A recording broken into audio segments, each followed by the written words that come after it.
Hi everybody, today I'm going to give you my top 5 campervan tips for new campervanners or motorhomers or anything really that's based on this type of vehicle going away. So you made your first purchase, whether that's a California, for example, that's behind me that's on here, or you've gone for a conversion, for example, that's on a T6.1. Doesn't really matter what the age is or anything like that, but you've bought your first vehicle that you're going to go and camp in.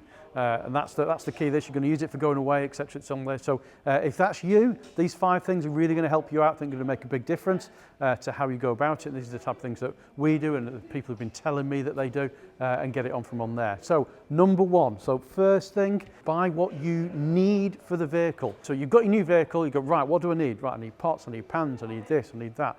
Just buy the essentials at day 1. Don't buy anything else for the vehicle, just what you think you need for that first night away. And the reason why that's quite important is because you'll be amazed what people go and buy and then never use it because they realise, actually, I don't need that, I don't need this. I think I've said this before, I've done it myself. First time I ever went away with one of these, I took all this stuff, I came home, I put them in 2 different piles. There were 2 piles the same size. And that's how much stuff I didn't use when I actually went away for the first time that's in there. So that's the important thing first, because once you've bought what you don't need, we get on to tip number 2, and then we're going to go back to tip number 1, and I'll explain what I mean. So second one up that's on here is have a practice before you actually go away for the first time.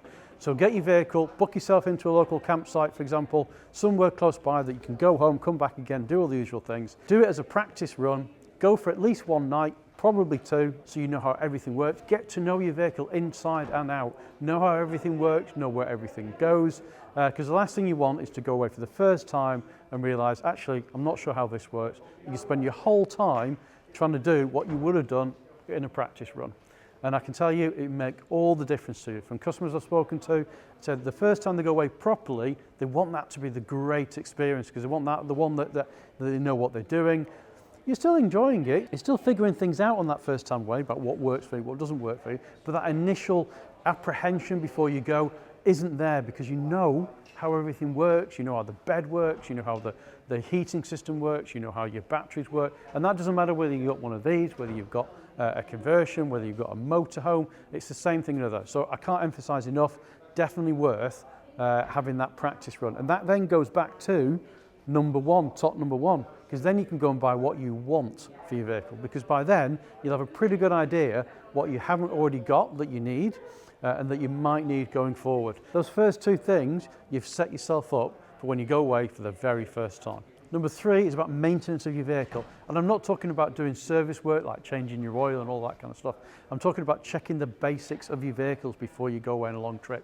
So things like, are your tyres okay? Are the tyre pressures okay?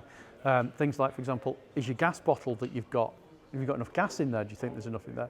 Check things like your power cable that you've got. Just make sure it's not damaged in any way or anything like that, and it's all still good, not been pulled or any rips or cuts or tears or anything that's in there as well. The last time you went away, was everything okay that you went in there? And these are just things you should be doing on a regular basis to make sure that when you do go, you haven't got anything to worry about. But that leads us straight in to number 4. And number 4 is a really good one, I think, and that is to be prepared and have an option B for when you go away, because you never quite know what's going to happen. And the last thing you want to be doing is panicking when you're away. And I say an option B because things do, you have bad weather, for example. We know what we like. This in here, we've just had some storms quite recent that's come in from on here as well. And it's worth just having a little thing in your mind of, if something happens, what are we going to do? And it just means then at least you've got that plan B that's set up in the back of your mind. We'll think, well, actually, if, for example, the weather really turns bad, for example, and we get stuck this on here, I've had a quick look, I know what we can do. We can decide, well, we're going to go and stay here instead, and we're going to move to this area, for example, it's in here, so that you've just got it in your back of your mind. If you only ever use that backup plan once in the whole time that you're away, you'll be like, right, okay, it's calm, it's done. And that's kind of what it's about, because again, it's that experience when you're going in to do that. A good one for me, for example, is there's a brilliant campsite which I love, never get on it because you can't book, you just turn up. But for example, if I was going to take a chance and go there, I would only do it knowing that I can get into another campsite close by at the same time that I could just turn up at. The last thing I want to do is drag all my family down to the campsite, and that's the only campsite that's available, and I turn up and it's full because you can't book. That for me just wouldn't be a happy experience, let me tell you.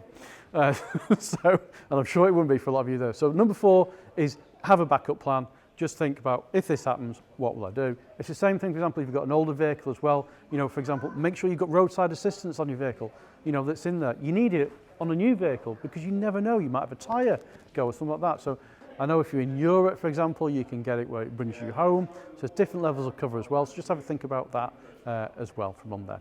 And then number 5, get to know how big your vehicle actually is. And by that, I mean, know how tall it is, know how wide it is, know the length, etc., and get to know roughly what the weight is. The reason I say that is if you're here in the UK, for example, there are places, for example, with low bridges and things like that. You need to know how high that is. Car parks, for example, that you might go into. The width of a vehicle is quite important. It's also quite important sometimes when you're booking campsites, believe it or not. So that's in there because they ask you what your width and length, etc., of the vehicles are. And it's always worth having it in your mind that you've got an idea what size they are. And finally, this isn't a top tip, but just to finish on those top 5 that's on there as well is, and this is probably the most important of them all, is go and enjoy your vehicle. You bought this new vehicle, you bought it for to go out and enjoy it as much as you can. Don't make excuses, just get out there and do it and go away and use it as it's intended to use it and get your money's worth out of it, which is the key to it. So I hope you enjoyed today's video. As I said, it was a quick look at those top 5 things that we were talking about there that would help you out as a beginner that's on there. If you've got any top tips, pop them in the comments box below and then we can share them with everybody. So if you have, give us a thumbs up, give us a like. If you don't subscribe to the channel, you want to see more content like this, please click that subscribe button and we'll see you next time.